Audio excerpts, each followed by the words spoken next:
At the top of a 400-foot fort in western India, a young man falls to his death in front of his fiancée.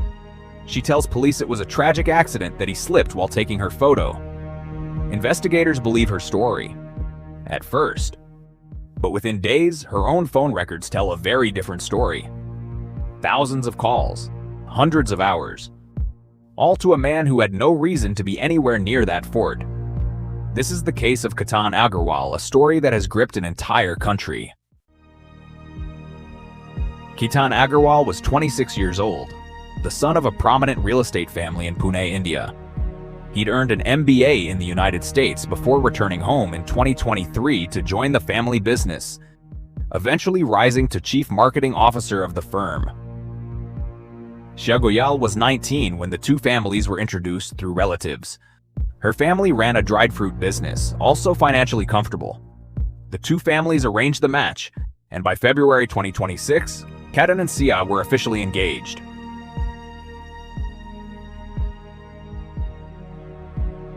Online, everything looked like a fairy tale. Loved-up photos, couple reels, a wedding already being planned for November at a palace in Udaipur, reportedly costing well over $2 million, with guests flown in on private jets. But police now allege that behind the engagement photos, Sia was living a double life. According to investigators, Shah had met a 22-year-old dried fruit trader named Chetan Chaudhary at a business event months before her engagement to Ketan. Police allege that starting around November 2025, the two began a secret relationship, even as Sia continued planning her wedding to Ketan.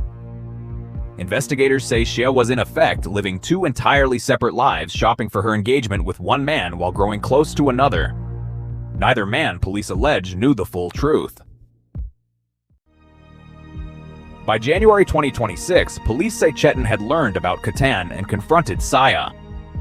According to investigators, Sia tried to convince Ketan's father to postpone the wedding by a year. It wasn't possible, venues were booked. Plans were already in motion. Sia went ahead with the engagement in February. But police allege that behind the scenes, she and Chetan had already begun planning something far darker.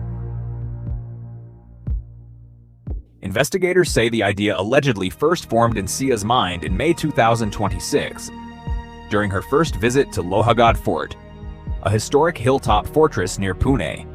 According to police, a first attempt on Ketan's life came on June 14th, 4 days before his death. Police allege Sia pushed Ketan while the two were walking down from the fort, but he managed to grab hold of nearby bushes and survived the fall. Sia's explanation, according to investigators, she claimed she'd spotted a venomous snake near his feet and pushed him out of pure panic to save him.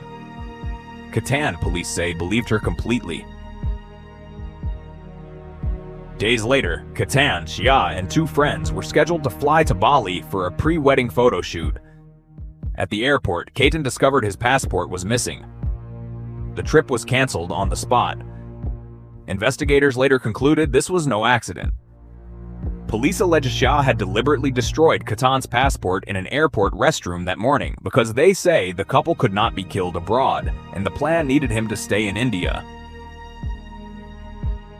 With the Bali trip canceled, attention turned back to Sia's 20th birthday on June 19th.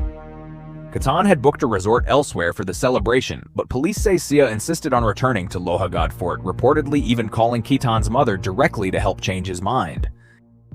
Ketan agreed. The visit was set for June 18th, the day before her birthday.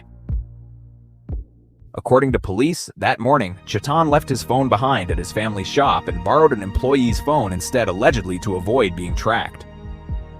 CCTV footage cited by investigators reportedly shows a man in a hoodie, despite the summer heat, following Ketan and Sia up the fort's stairway at a distance.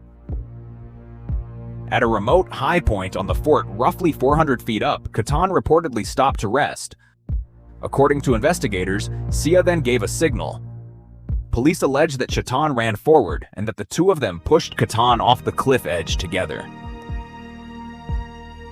In the chaos that followed, Sia told police and Ketan's friends a very different account, that Ketan had simply lost his footing while taking her photo. She posted a tribute on Instagram, mourning the sudden loss of the man she was set to marry. Investigators initially treated the death as a tragic accident.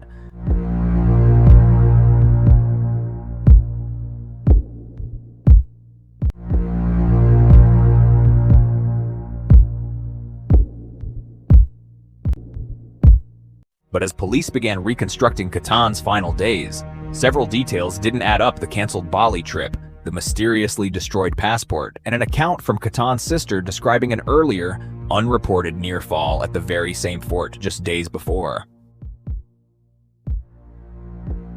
Investigators pulled Sia's call records. What they found was staggering. Thousands of calls and hundreds of hours of conversation with a number they didn't yet recognize, stretching back to November of the previous year. Tracing the number led them to Chetan Chaudhary. Traffic camera footage allegedly placed him on a scooter near the fort that day, traced back to a dried fruit shop belonging to his father. Investigators say they matched his build and features from social media to the hooded figure caught on CCTV. Both Sia Goyal and Chetan Chaudhary were taken into custody.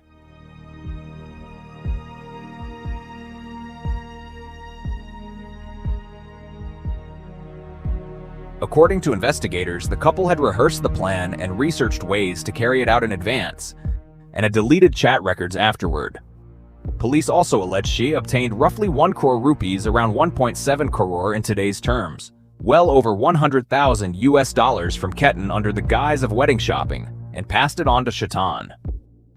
Investigators say the two had even discussed waiting several years after Ketan's death before being seen together publicly to avoid suspicion.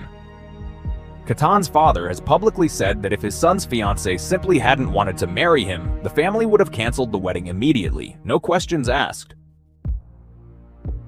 As of now, Sia Goyal and Chetan Chaudhary remain in police custody, and the investigation is still active. No trial has taken place, and under the law, both are presumed innocent until proven guilty. But the questions this case has raised are ones people across the country are still asking. How does a public love story hide something so different behind it? And how many warning signs get missed simply because the pictures looked perfect? If this case left you as unsettled as it left us, subscribe to LinearEvidence for more investigative true crime stories. Because sometimes the evidence tells a story, and sometimes it leaves behind even more questions.